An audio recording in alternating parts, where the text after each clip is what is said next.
Salut à tous, aujourd'hui on se retrouve pour analyser le Kaspa, le Bitcoin, le Solana, le Rune, le NIR. Bref, on va revoir tout ce qu'on a dit. Toutes les analyses s'exécutent comme on l'a prévu et voilà, donc il y a pas mal de choses à revisionner. Et sur BTC, il y a vraiment un point très très positif, je vais vous le montrer. C'est ce qui va sûrement nous sauver, je pense. Bref, on est parti.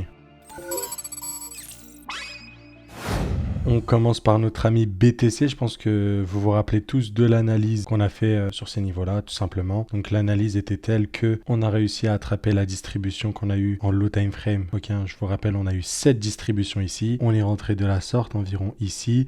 On avait la mise, ok, du stop loss, pour rappel, qui était juste ici sur le high là. Et on visait quoi? Les différentes targets. Je vous avais indiqué ce niveau de support là. Ok, donc je vais vous le mettre en bleu. Comme ça, je remets comme c'était dans la vidéo. On avait dit qu'il y avait aussi ces EQL. Ok, ce niveau de support, et on avait aussi dit qu'il y avait ce niveau de support qu'on a à peine touché, et malheureusement j'ai mon ordre qui s'est pas fait déclencher, je crois que je l'ai mis un peu trop bas, mais voilà, on a fait triple touche, donc ça on sait qu'on va venir le liquider. Donc typiquement la position elle ressemblait à ça, ce qui était magnifique, je crois qu'on est voilà sur un RR de 10,90 à peu près, et ouais c'était dans ces zones là, je m'en rappelle, et voilà, donc bon là ça a TP, techniquement on est un peu en dessous quoi, et on a prise de profit, donc ça c'est très très cool, je suis ravi de l'avoir partagé. Encore une fois on l'avait partagé avec les élèves de l'école GAZ Composite, tous les détails dans la description. Mais voilà. Donc à la suite de ceci, je vous ai dit, voilà quoi, la structure elle est baissière, vous pouvez tenter de re-rentrer. Voilà, là on revient dans l'imbalance, je re-rentre, etc., etc. Il y avait moyen de jauger tout le long dans sa globalité. Donc là on était en 1 heure, donc on s'en fout un peu. Dans la globalité, on avait dit qu'on voulait revenir dans ici, les inverted fair value gap. Donc on avait dit cette zone là, ok, juste en dessous de notre trait bleu qui est du coup les EQL. Et on avait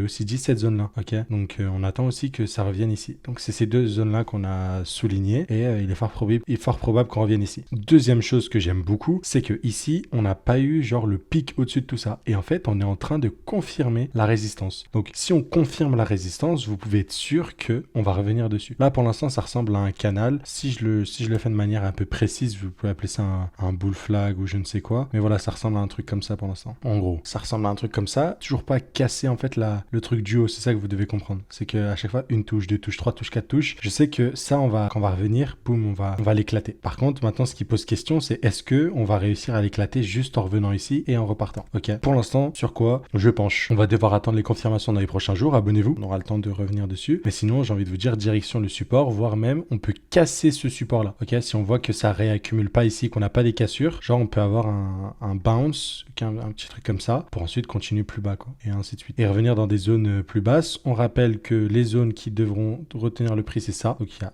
cette diamond de là, je vais vous la mettre en verte comme ça, vous l'avez. Et on a aussi cette dernière là. Donc en gros les niveaux clés, c'est soit on revient bas du support et on liquide un peu le tout, on arrive proche des 52K, 51 à peu près, et on repart d'ici. Soit même ces lots là, ok, qui représentent aussi des liquidités, on vient les récupérer et on revient vraiment ici. Donc là ça ferait très mal pour tout le monde. Et là c'est genre retracement jusqu'à 48, 45K assez simplement. Donc on verra bien. Pour l'instant c'est les deux scénarios qui penchent, on peut rien dire. Moi je pense qu'on pourrait rebondir ici, mais après seul l'avenir nous le dira. Et du coup, on découle cette analyse du côté ETH. Donc, ça a bien réagi à la baisse. Là, on voit que la structure, elle est bien baissière. Là, on a cassé ce point bas là. Là, hop, on vient de recasser le point bas là. Là, on vient de faire le point haut ici. Et là, on vient de faire un point haut un peu plus haut. Ok. Donc là, on sait que la structure est baissière, qu'on s'en va faire des plus bas. On a dit qu'on veut venir chercher cette poche de liquidité et qu'on a dans notre viseur, en tout cas, si on veut rentrer, pour personnellement, cette diamond de là, ainsi que du coup, combiné à ce niveau de Fibonacci. C'est les targets que j'ai sur ETH si jamais je veux tenter quoi que ce soit. À moins que j'ai une confirmation ici d'une accumulation quoi que ce soit, mais là dans la globalité le plan c'est ETH c'est baissier tant qu'on casse pas ces trucs, peut-être qu'on va rebondir mais on va revenir ici selon moi ou au moins chercher ce niveau là, ok,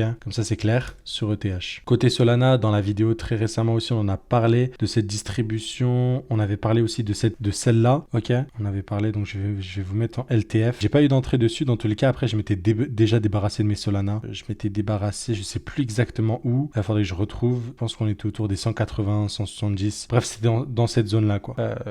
Parce que voilà, j'avais fait du profit sur Solana, etc. Ça me paraissait excessif et j'ai dit voilà, je sors. Bon, tout le monde sur Twitter m'a pris pour un fou, mais personnellement, je pense honnêtement que, comme le Kaspa, on va revenir dessus, je pense que voilà, ces choses-là, ça peut être bullish, mais on va devoir avoir des retracements nécessairement. Ça fait partie du cycle de la vie, enfin, du marché, oui, de la vie, quoi, en règle générale. Bref, j'identifie ces zones-là sur Solana, j'aime bien. L'imbalance sur du 6 heures, sur du daily, faudra voir. Peut-être qu'on aura un retour ici, notamment. Ok, je pense que l'imbalance, elle est là. Mais là, on a noté une jolie distrib. Et en fait, je l'avais pas vu. Je crois que ça, j'en ai pas parlé dans la vidéo. En fait, on avait accumulé tellement une trendline, plus on a distribué ici, ça sera puissant. Et je vous l'ai dit, enfin, en tout cas, ça, je suis sûr que je l'ai dit. Je vous ai dit, la target ici, c'est ce support-là. Ici, il y a tellement de liquidité que pour moi, c'est impossible qu'on reparte comme ça. Genre, pour moi, ça, on va venir piéger les gens ici. Genre, voilà, c'est ma perspective. Donc là, Solana, vers les $610 potentiellement. Voir, on peut même voir si on peut chercher ça.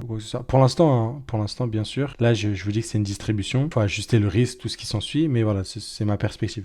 Ne vous dites pas, je vais tout vendre mes Solana maintenant. Ayez une analyse construite, comprenez les concepts. Vous avez une formation offerte dans la description si jamais vous voulez comprendre ces concepts. Il faut mettre en pratique, gérer le risque. Donc, tout ce qui s'ensuit. D'ailleurs, je vous prépare des vidéos sur la gestion du risque. Donc, restez abonnés d'ailleurs. Mais voilà. En tout cas, sur Solana, je suis très ravi. Ça fonctionne à merveille. Et je pense aussi, pour ceux qui sont assidus, vous vous rappelez, je vous ai dit qu'au niveau du Total 2, on a des altcoins qui étaient en bas, on a des altcoins qui étaient au milieu, on a des altcoins qui étaient en haut. Je vous ai dit que je pense qu'on va retrouver un équilibre pendant cette phase-là. Tous ceux qui sont en bas, comme Atom, je pense qu'ils vont revenir ici. Et tous ceux qui sont en haut, comme Solana, Kaspa, on va les voir retracer, comme ce qu'on a vu déjà sur RNDR, etc. Et les autres, on va en voir d'autres consolidés. Genre, je pense notamment au NIR. Donc, je pense que c'est les trois types d'altcoins qu'on aura sur ce marché-là, que je vois à l'heure actuelle. Donc, très cool. Donc voilà, Solana, on passe. On passe à notre ami Rune. Rune, très belle analyse. Je vous le rappelle, on l'avait partagé avec les élèves. Donc là, c'était la petite update. Je prends jamais de position à levier. En gros, ça, c'est juste pour traquer les positions, tu sais, pour avoir le petit pourcentage qui s'affiche, pour bien me prouver que l'entrée était ici, etc.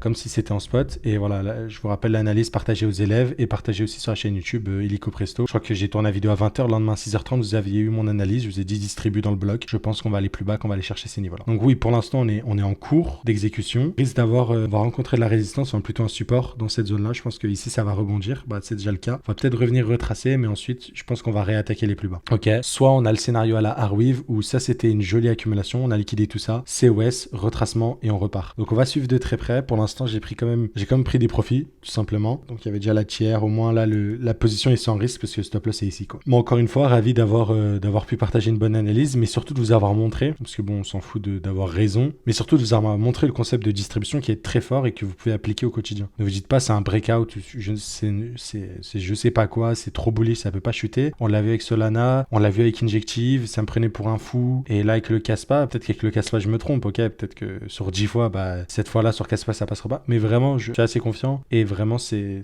toujours comme ça en fait, dans la globalité. Et ça m'arrive aussi de faire des erreurs, d'acheter des vieux trucs, ça ne vous méprenez pas d'ailleurs. Donc Rune, validé. On attend ce qu'on vienne chercher des plus bas, mais pour l'instant, tant qu'on est dans cette zone-là, on peut repartir plus haut. Juste ce qui me fait qu'on est bearish, c'est qu'on est distribué de manière assez importante ici. Et voilà, donc c'est ça qui me penche vers ce côté-là. D'ailleurs, côté Arweave, j'ai oublié de vous en parler, mais oui, pareil, ici, on a distribué. Je l'avais vu, bon, je n'en ai pas parlé en vidéo, mais là aussi, on a distribué. Voilà, on a créé des résistances, liquidation et tout. Donc, j'aurais pu optimiser le tout. Dans tous les cas, mon point d'entrée, il était à peu près vers ici sur le Arweave, parce qu'en gros, j'ai vendu la distrib, j'ai racheté à la tiers. Ok, donc on verra, mais là, sur Arweave, il est fort probable qu'on puisse faire des plus. Pour l'instant, le scénario reste toujours haussier, ok, comme sur le Rune, et qu'à partir de là, on peut repartir. Si jamais on repart à partir de là, ce sera positif, je pense. Voilà. Sinon, si on perd ces niveaux-là, attendez-vous à ce que ce truc-là soit cassé et qu'on aille faire des plus bas et ainsi de suite. On en arrive à notre ami Kaspa. Là, vous regardez en weekly, qu'est-ce qui se passe sur Kaspa? Magnifique. Ce qu'on a déjà eu ici, mais en daily, maintenant, je l'ai en weekly, donc ça me confirme un peu la distribution. C'est, voilà. Là, en fait, créer une résistance, pareil, et à chaque fois, ce niveau-là, comme si c'était un algorithme qui tourne, littéralement un algorithme, vous allez voir, on ne casse jamais ce niveau-là. Alors vous allez vous dire, peut-être c'est les acheteurs et les vendeurs qui se mettent d'accord exactement sur le prix, mais non. Là, vous le voyez, comme si, voilà, les market makers ou je ne sais qui étaient en train de manipuler le prix, étaient en train de préparer leur sortie, vous l'avez vu. Ici, on n'a jamais clôturé au-dessus, depuis ce niveau-là. Hein. Et ça, on appelle ça le buying climax. En vrai, je vous dis ça pour votre information, on s'en fout un peu des noms, je vais pas vous mentir. Donc, sur l'accumulation, ça s'appelle le selling climax, c'est genre le price action quand on arrive à faire le point haut de la résistance, enfin voilà, de la distrib. Donc là, on crée un gros mouvement impulsif, voilà, buying climax. Et après, voilà, on teste automatic rally, tralali, tralala, automatic rally, il est là au niveau de la tiers, et ainsi de suite. Bref, on s'en fout, mais c'est juste pour vous dire que c'est aussi un pattern de week off, enfin, c'est tiré de week off notamment. Donc si jamais ça vous intéresse ou vous utilisez le concept de week off, c'est en gros ce qu'on a là, en gros. Et voilà, donc c'est fou comme on voit que ça clôture pas, et là on voit vraiment la mèche weekly. Donc à l'heure où je tourne, on est le vendredi, vous allez voir ça vous demain samedi à 6h30, mais on voit qu'on n'a toujours pas clôturé. Techniquement, il faudrait que j'attende la clôture et tout weekly, mais voilà, là on s'attend littéralement, je pense, à partir de là, ok. Et comparé à ici, je pensais que c'était le bon, parce qu'on avait eu la mèche, bullish, etc. Mais là, je suis un peu plus confiant. Enfin, en tout cas, c'est la deuxième que je tente. Quand je regarde aussi sur du daily, donc là, c'est ce que j'ai envoyé aux élèves. On me demandait ce que j'avais des confirmations low time frame sur Caspa. J'avais une distrib ici et des doubles cassures. Je me suis dit, voilà, c'est potentiellement à partir de là qu'on a le top. Et du coup, je préfère continuer comme ça. Et voilà, à partir de double cassure, je rentre et voilà. Donc, comme d'hab, j'ai mis la position pour traquer. Donc, si jamais ça vous intéresse de voir, voilà, à peu près le prix d'entrée auquel j'ai réussi à rentrer. Et voilà, donc bon, j'utilise Hyperliquid juste pour farmer des points, ok. C'est pas dans mon habitude de trader avec les effets de levier, mais au moins ça me permet de traquer, de montrer que voilà, l'analyse était bonne. À partir de là, je suis rentré. Donc techniquement, les Caspa que j'ai vendus ici, je les ai pas rachetés en vrai de vrai, ok. Mais si jamais, parce que je savais que je vous avais déjà parlé, je vous ai dit si c'est pas à partir de là, on le fera peut-être un petit peu plus haut sans plus. Et ça se trouve, je me trompe là et à partir de là, on fera plus haut et ainsi de suite. Et voilà, je vais me ramasser, ce que je ne pense pas, mais c'est aussi une possibilité. Mais voilà, donc je vous en avais déjà parlé et là, je vois que voilà, on a une jolie trendline aussi qui s'est créée, donc belle poche de liquidité, bien verticale, bien hype, bien tout le monde me dit non, le Caspa ça va pas dump, ça va breakout. Donc voilà. Typiquement, ça fait longtemps que voilà, j'ai pu voir des crypto-monnaies être au sommet et au plus bas. Je peux vous dire que voilà, c'est bis repetita, quoi. C'est du vu, revu et revu. Et magnifique, quoi. Magnifique, magnifique. Donc, on verra ce que ça donne. Mais pour l'instant, si on suit le plan, ça veut dire que Ether, lui, va chercher ses EQL. Caspa pourrait continuer sur ce niveau-là. Et du coup, malheureusement, ça voudrait dire que les Arweave, ça va pas tenir. Heureusement qu'on a le rune pour ce hedge. On a dit que sur le rune, bah, si jamais sur Arweave ça tient pas, sur le rune, ça tiendra sûrement pas. Enfin, probablement pas. Parce que c'est vraiment des setups similaires. Et pareil sur le NIR. Et le NIR, on va voir, c'est très très solide. Mais voilà,